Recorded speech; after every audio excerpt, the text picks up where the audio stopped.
Hey guys, and welcome back to YASHAHIME review episode 19. Now, again, I'm just about to watch it, so I'm gonna get into that. But before we do, I do have to just quickly say, and you will see during this, basically I've already been spoiled for episode 20, and I don't know why it came out before 19, but yeah, but I recorded my initial reaction to that. So I will show that before I do a preview of actually seeing it officially after this. So if that makes sense. I don't know if that makes sense. Also, do you like my t-shirt? I've been going a bit mad on the Inuyasha merch because I realised I don't actually have a lot of things from Inuyasha, so considering lately that's all I've been buying. So and it's not good. It's not a good thing, but there we are. Again, I apologise for the lighting. I don't really, because if I shut that, it looks really dark, but I don't know if it's any good like this. Oh, that highlighter though. Yes, I actually bothered to put makeup on in the first time in absolute months. Now I'm thinking about it. It might even be a year since I last wore makeup, like properly. That's telling something. Anyway, we're going to jump straight into this. I've forgotten what the episode's called, but I'll refresh my memory. I know it's basically Demon Slayers versus Bounty Hunters. Basically Setsuna and Moroha fighting against each other, so that'll be interesting, and yeah, we'll see how it goes. Be back in a sec. I'm sorry, I've only literally just started this, but I have to make my sentiments known. I freaking hate this princess. She's just one of those characters. She's meant to be annoying, I know she is. She's got that laugh and that thing, but I'm just here like, oh, please, someone hit her, please. I'm not one for violence, but still. Oh, she's already grinding on me. Anyway, just have to make that known. And I'm sure I'll say more about it later, but we'll carry on. Okay, so, essentially, it was a filler episode by sort of standards. I suppose in a way it kind of showed a bit more about everyone's kind of relationship and building on that in a way. But yeah, so it's basically how so it was called Princess Ayame's many Yasha hunting. And it turned out she did have a grudge against not just Moroha but Setsuna as well, for the most obviously petty reason ever, but that just fits in so well with her character. It turns out this princess, she's the daughter of the is it a danjo, or I forget what the actual term is, but basically the shogun, I think that's might be the term, the guy who captured Toa in the beginning, it's his daughter. And she basically wanted to get revenge because when they intruded on his house to save Toa, they got dirt on her kimono, but I'm not surprised. She was one of those petty, she was doing it all for fun, it was just a laugh for her. And originally, like, so she calls in Hisui and two other demon slayers, and basically they have to fight against these bunch of bounty hunters, and Moroha gets kind of forced into it to pay back her debt by Jubei. But it seems she's the only one there with any kind of sense or brains, because the others are just interesting characters, to say the least. And then what I don't get really, having watched it all, is originally, and then so Hisui knows that Moroha is the main problem that they have to defeat, and basically if they defeat them they will get rewarded by joining the His Excellency's forces, which basically will set them up for life and have money, and he wants to do that for Kahaku because he's done a lot for them, which makes sense and is kind of nice. So there's that. But basically Setsuna gets pulled into it because they Hisui knows that she's the best chance they have against Moroha. But Setsuna's immediately like, on one condition, that we don't tell Toa, like keep Toa out of it. And Moroha unfortunately kind of gives it away by saying, oh yeah, like she's trying to sneak out, and Toa's like, where are you going? And Moroha's like, oh, I'm just going off to some battle, it's fine. And she's like, oh, be safe, and then thinks, hang on a second, battle? As you can imagine. So she grabs Kilala and goes after them. And I get why Setsuna didn't want her to know, because obviously she would want to interfere, especially if her sister and Moroha are fighting against each other. And that's when Setsuna is like, well, if you get in the way, I'm basically going to have to defeat you as well. Toa doesn't want to do that, and then, oh, you just got this princess in the back going like, yeah, you know, keep fighting, and, you know, a bit more, give it more of a spectacle, I want to see more. And I'm just like, can someone slap her, please? And she's got that really, it's just that annoying forced laugh thing, and I'm just like, I'm so glad you're just gonna be, I will bear you just for this one episode, but thank God she's not part of it in the big scheme. But she's basically a spoiled brat, that's essentially that. But so it actually winds up that the whole thing was fixed, and the princess basically lied, saying that she would get, she would employ the demon slayers after, if they won. She just made that up. She didn't have her father's permission to do it or anything. And Kohaku finds out because he wasn't involved originally, and although Hisui's intentions were good, Kohaku's like, that's not the way of the Demon Slayers, we are there to help people, we don't do it for the money or anything, and despite everything, so Hisui's obviously like, I'm sorry. But yeah, it was all fixed, so, because you saw, after they met in the beginning, Takachio and Muraha are walking, and Muraha's obviously like, I don't want to be a part of this, so why do I have to do this? And then he gives her something from the Demon Slayers. It's just like a bit of paper, and when I saw that I thought, oh, is that like, I thought it might have been some powder maybe to protect her from something. Basically, they were working together, and then Toa and Setsuna and Muraha do clash, and Setsuna is her usual blunt self, you know, calling Toa soft, but Muraha kind of agrees, and you know, it is that thing of, you know, Toa knows how this world kind of works now, but she's still obviously trying to cling on to the fact of, like, you know, if you don't have to fight, then you don't, which is nice. But I think that's what I quite like the very different contrast between Setsuna and Toa. But yeah, it was all fixed, basically, and the Demon Slayers were working with Muraha, like, to make it all sort of work. But they didn't know about the false job, like, Kohaku found that out, and, like, you know, obviously scolded them because, you know, they shouldn't be doing that. So yeah, it was a little bit of a filler episode. And then right at the end, I would say though, like, so Toa is obviously annoyed because really, at the end of the day, I don't know why they couldn't have told her that it was fixed. Like, oh, we're having this battle, but don't worry, everything's fine. But Muraha said that it was because she was a terrible liar, and I was like, well, who's she gonna tell? Like, the princess? Like, I don't really see how that's a problem. But there you go. So Toa appears to be mad. She's like walking in front, and the other guys are at the back, and they both, even Setsuna is a bit like, maybe we should have done this. And then she tries and, like,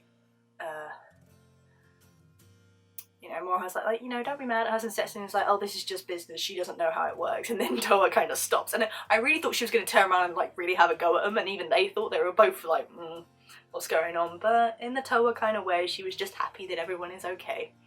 So that was kind of cute, and even Setsuna then was like, oh, I feel a little bit guilty. So yeah, I don't really see why they couldn't have told her, but hey ho.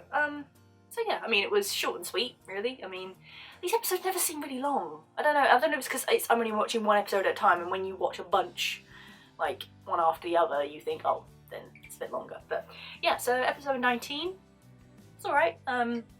It was, oh, and the princess got found out in the end, and her father scolded her, but she's obviously one of those fake criers ones that, oh, don't scold me, but also like, and I just wanted to slap her so much. But yeah, it literally showed the flashback, and I thought I would have probably understood maybe if when Muraha and Setsuna were charging through, if they'd knocked her flat over, then I'd understand. But they literally got the tiniest bit of dirt on it, and for that she wanted to have revenge on them. But again, spoiled brat, so I'm not really surprised at the same time. And she's like, I couldn't stand it, they got my dirt in my kimono, and I just, oh. If only you could reach in and just slap a character. That would be her, for me.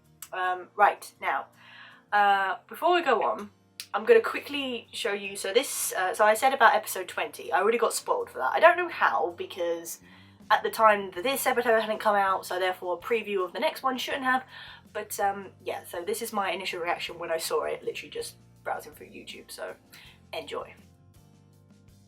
Okay, I'm sorry guys. Right, so, so, episode 19 hasn't officially come out yet. It only comes out on Saturday. It's currently Wednesday.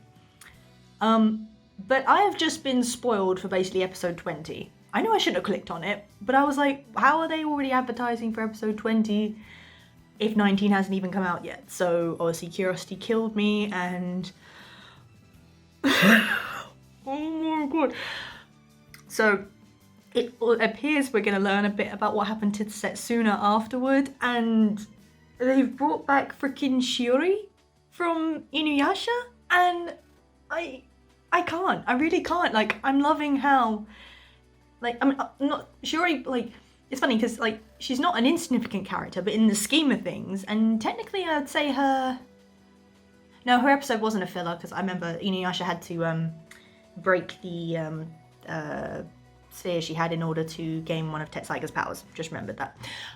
Yeah, so damn. But I had to record this as my reaction, because I'm just like, what the frick? And it also appears like Moroku's in it as well, and we also get to see Setsuna freaking demon out, which might explain how Moroku was able to put the seal on her in the first place, because you got to see that episode 13, which was really weird. But I can't believe I'm a bit in shock. It's just like, well, what part does she play in it? And you also saw Aoun, and I was thinking, oh shit, did she actually, because Setsuna has the Mokomoko, which I think is actually the technical term for Sesshomaru's. Now, is that his tail? I don't think it's ever, to me, I don't know. Is it actually, you know what, I'm going to try and look it up. See if I can find it, hold on. There we go. So according to the wiki fandom, it is official, so it's Moko-sama, the fur and tail of his true form, which he retained in his humanoid form. Which, if that's the case, then it's a little weird that Setsuna has it, because not being a full demon, you'd think, but if it's actually her tail, unless in her case it's just fur to sort of represent or to look like Sesshomaru's actual tail form, we don't know. But obviously she didn't have that originally, and then when she showed up at Kaede's village she had it. So my theory was that Sesshomaru had, like, she must have come across Sesshomaru, because how else would she have obtained it? So maybe we'll find out, because it appears it shows her as a young child, and then as a demon slayer, and then at a stage in between. So that'll be interesting. But if she goes like demon mode, then obviously Moroku must have to step in to give her the seal in order to seal it, which would be really interesting. But no, god damn, why? Oh, I still gotta wait for episode freaking 19. But I don't understand. Is it Italian? Like, is that? It looks like it's an Italian trailer, like from the title. Like, do they get it early? Or am I just being stupid and they've released... Maybe I'll check, but I thought it was every Saturday. Yeah, so got to look forward to that. But yeah, I saw Aoun and I was like, oh, we're gonna see Sashi. But probably not. Aoun probably. Well, maybe he sent Aoun. I mean, don't really see who else could, unless the dragon has a mind of its own, but obviously it tends to follow Sesshomaru, so he may have had some part in that, which would be nice. Oh, but oh my god, how the hell am I supposed to wait now? Freaking, oh. But I had to record my reaction because I was just like, excuse me? I say what? So it looks like the story's going to progress even more, which I absolutely love. And we'll probably, from that, probably find out what actually happens to Setsuna after the fire incident. But I wonder how she escaped. I mean, unless she just managed to keep out of fire's way. Because it did briefly look like she was in a burnt down forest, so maybe she did manage to escape and just stay there. But yeah, Shiori, that's interesting. I am really, oh, anyway, I don't want to say too much because I actually have to react. So yeah, this is like Wednesday, and but I will probably put this at the end after I've actually watched episode 19 and give you my thoughts on that.